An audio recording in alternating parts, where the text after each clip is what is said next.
നമസ്കാരം. കൊച്ചിയിൽ ഒരു നൃത്ത പരിപാടിക്കിടെ തൃക്കാക്കര MLA ഉമാ തോമസ് 15 അടിയോളം ഉയരമുള്ള താൽക്കാലിക സ്റ്റേജിൽ നിന്ന് വീണ് ഗുരുതരമായി പരിക്കേറ്റ ഒരു സംഭവമാണ് ഇപ്പോൾ ഈ മാധ്യമങ്ങളിലൊക്കെ ചർച്ചയായിക്കൊണ്ടിരിക്കുന്നത്.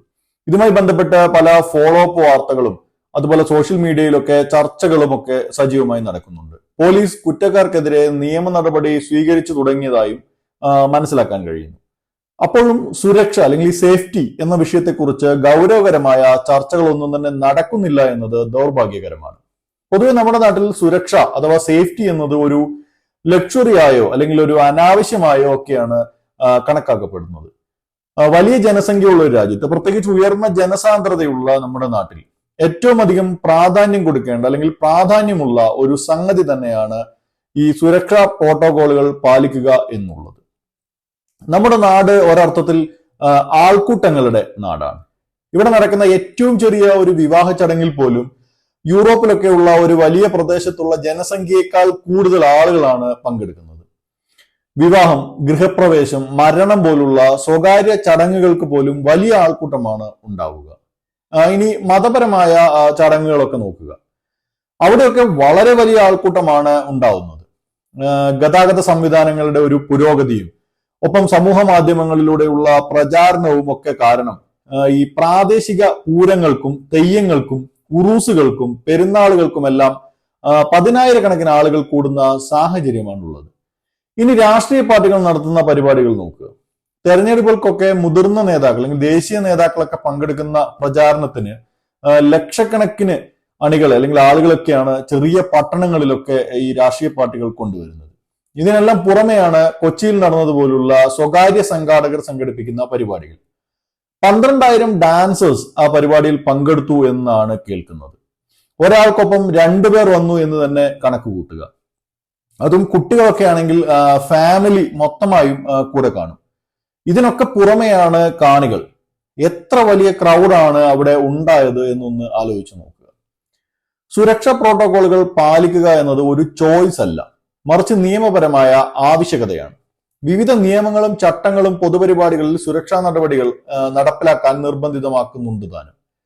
പാലിക്കാത്തവർക്ക് പിഴ, ഓഡിറ്റോറിയങ്ങളൊക്കെ ആണെങ്കിൽ ലൈസൻസ് കട്ട് ചെയ്യൽ, കഠിനമായ കേസുകളിൽ ക്രിമിനൽ കുറ്റങ്ങൾ ചുമത്തി നടപടിയെടുക്കുക എന്നിവ ഉൾപ്പെടെയുള്ള സംവിധാനങ്ങളെല്ലാം തന്നെ ഇവിടെ ഉണ്ട്. ഇതൊക്കെ സ്വീകരിക്കാൻ ബന്ധപ്പെട്ട ഏജൻസികൾക്ക് സാധിക്കുകയും ചെയ്യും. സുരക്ഷയുമായി ബന്ധപ്പെട്ട ഈ വിവിധ ഏജൻസികൾ നടപടികൾ സ്വീകരിക്കുന്നില്ലെങ്കിൽ അതിനെതിരെ ശബ്ദമുയർത്തുകയാണ് വേണ്ടത്. എന്നാൽ നിർഭാഗ്യകരമെന്ന് പറയട്ടെ, നമ്മുടെ നാട്ടിൽ നേരെ തിരിച്ചാണ്. കൊലപാതക കേസ് പ്രതിയെ അറസ്റ്റ് ചെയ്യാതിരിക്കുന്നതിലും വലിയ പ്രശ്നമാണ് ഈ ബൈക്കിൽ സഞ്ചരിക്കുന്ന ഒരു ഹെൽമെറ്റ് ധരിക്കാത്ത ഒരാൾക്ക് ഫൈൻ അടിച്ചു കൊടുക്കുക എന്നുള്ളത്. കൊച്ചിയിലെ ഈ സംഭവം തന്നെ എടുക്കാം. അവിടെ സുരക്ഷാ പ്രശ്നമുണ്ടെന്ന് കാട്ടി പോലീസോ ഫയർഫോഴ്സോ ബന്ധപ്പെട്ട ഏജൻസികളോ ആ പരിപാടി നിർത്തിച്ചു എന്ന് കരുതുക. അപ്പോൾ ഈ പ്രതികരണം നടത്തുന്ന ഈ മാധ്യമങ്ങളുടെയും പൊതുജനങ്ങളുടെയും ഒക്കെ പ്രതികരണം അപ്പോൾ എങ്ങനെയായേനെ? നേരെ തിരിഞ്ഞേനെ. ഡാൻസിൽ പങ്കെടുക്കാൻ കഴിയാതെ പോയ കുഞ്ഞിന്റെ കരച്ചിൽ മുതൽ മുഖ്യമന്ത്രിയുടെ കുടുംബത്തെ തെറി പറയൽ വരെ നടന്നേനെ. പൊതുസമൂഹത്തിൽ ഈ ഒരു സമീപനം കൊണ്ടുകൂടിയാണ് ഏജൻസികൾ ഈ വിഷയത്തിൽ ഗൗരവകരമായ നടപടി എടുക്കാതിരിക്കുകയോ അതല്ലെങ്കിൽ കണ്ണടക്കുകയോ ഒക്കെ ചെയ്യുന്നത്. MLAക്കോ മന്ത്രിക്കോ മാത്രമല്ല, അവിടെ എത്തുന്ന ഓരോ വ്യക്തിക്കും സുരക്ഷയും ക്ഷേമവും ഉറപ്പാക്കുക എന്നതാണ് ഈ സുരക്ഷാ പ്രോട്ടോകോളുകളുടെ പ്രാഥമികമായ ലക്ഷ്യം. ഇത്തരം വലിയ ഒത്തുചേരലുകൾ പ്രത്യേകിച്ച് പരിമിതമായ ഇടങ്ങളിൽ ശരിയായി കൈകാര്യം ചെയ്തില്ലെങ്കിൽ വലിയ അപകടം തന്നെ ഉണ്ടാകും. അല്ലു അർജുന്റെ പുഷ്പ 2 സിനിമയുടെ പ്രദർശനത്തിനിടെ അവിടെ അല്ലു വന്നതും തുടർന്നുണ്ടായ തിരക്കിൽപ്പെട്ട് ജീവാപായം ഉണ്ടായതും ഒക്കെ സമീപ ദിവസങ്ങളിൽ തന്നെയാണല്ലോ നടന്നത്. ഈ കൊച്ചിയിൽ തന്നെ കുറച്ചു മുമ്പ് കുസാറ്റിലും ഇത്തരം ഒരു ദാരുണമായ സംഭവം നടന്നിരുന്നു. ക്രൗഡ് മാനേജ്മെന്റ് എന്നത് ഇത്തരം പരിപാടികളിൽ വളരെയേറെ ഒരു പ്രാധാന്യമുള്ള ഒരു സംഗതിയാണ്. കുറെ വളണ്ടിയർമാരൊക്കെ അവിടെയും ഇവിടെ നിന്ന് അവർക്ക് തോന്നുന്ന രീതിയിൽ ആളുകളെ അങ്ങോട്ടും ഇങ്ങോട്ടും ഒക്കെ കടത്തിവിടുക അല്ലെങ്കിൽ കൈകാര്യം ചെയ്യുക എന്നപോലുള്ള ഒരു പരിപാടിയല്ല ഈ ക്രൗഡ് മാനേജ്മെന്റ് എന്നതുകൂടി മനസ്സിലാക്കേണ്ടതുണ്ട്. മറ്റൊന്നാണ് അവിടെയുള്ള നിർമ്മിതികൾ. ഉമാ തോമസിന്റെ സംഭവം തന്നെ എടുക്കുക.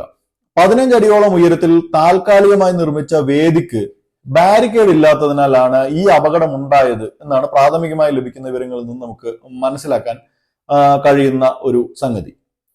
വേദിയിൽ എത്ര പേരെ ഉൾക്കൊള്ളണമെന്ന് മനസ്സിലാക്കി അതിന് സാധ്യമായ ഉറപ്പിലും വലിപ്പത്തിലും താൽക്കാലിക വേദികൾ നിർമ്മിക്കുക. ബാരിക്കേഡുകൾ കൃത്യമായ സ്ഥാനങ്ങളിൽ ആവശ്യമായ ഉറപ്പിൽ അനുയോജ്യമായ മെറ്റീരിയൽ കൊണ്ട് നിർമ്മിക്കുക. ഇതെല്ലാം വളരെ പ്രാധാന്യമുള്ളതാണ്. ഇതെല്ലാം തികച്ചും പ്രാഥമികമായ കാര്യങ്ങളാണ് താനും.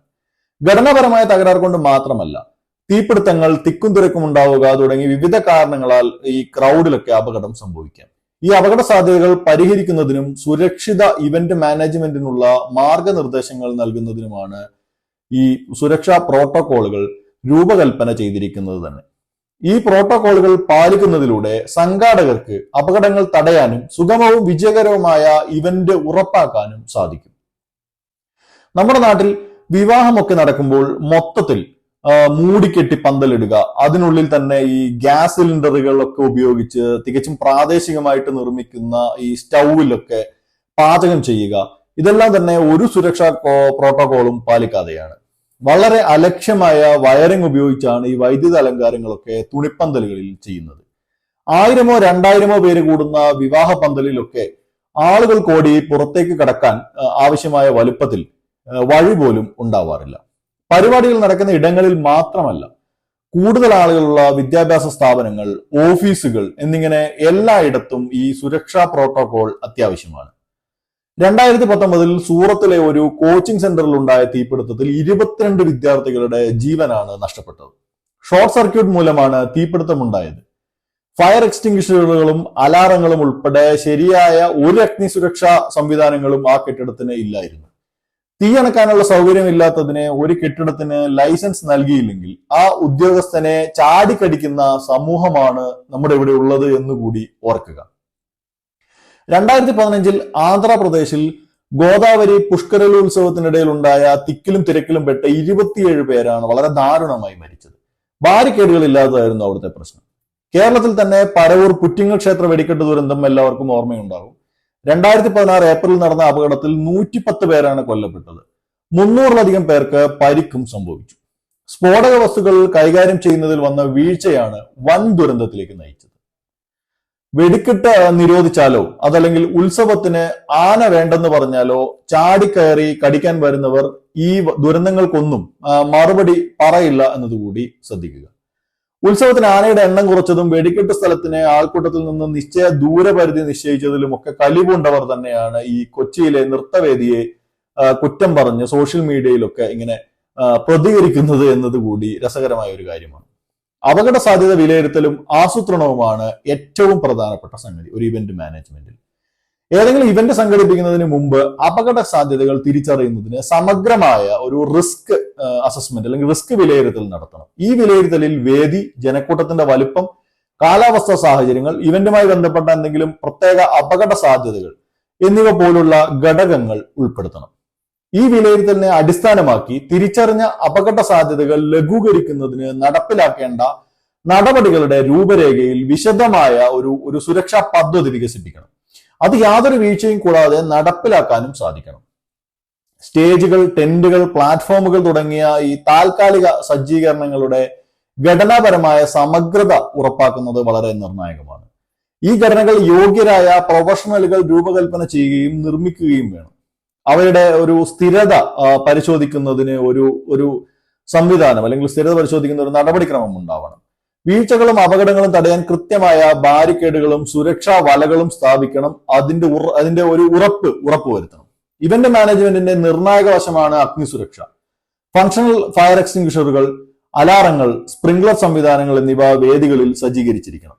ഫയർ എക്സിറ്റുകൾ വ്യക്തമായി അടയാളപ്പെടുത്തുകയും എളുപ്പത്തിൽ ആക്സസ് ചെയ്യാൻ സാധിക്കുന്ന രീതിയിൽ വെക്കുകയും അതിനുള്ള മാർക്കിങ്ങുകളൊക്കെ ചെയ്യുകയൊക്കെ വേണം. കൂടാതെ ജീവനക്കാർക്കും സന്നദ്ധ പ്രവർത്തകർക്കും അഗ്നിസുരക്ഷാ പ്രോട്ടോകോളുകളിലും അടിയന്തര ഒഴിപ്പിക്കൽ നടപടികളിലും കൃത്യമായ പരിശീലനം നൽകണം.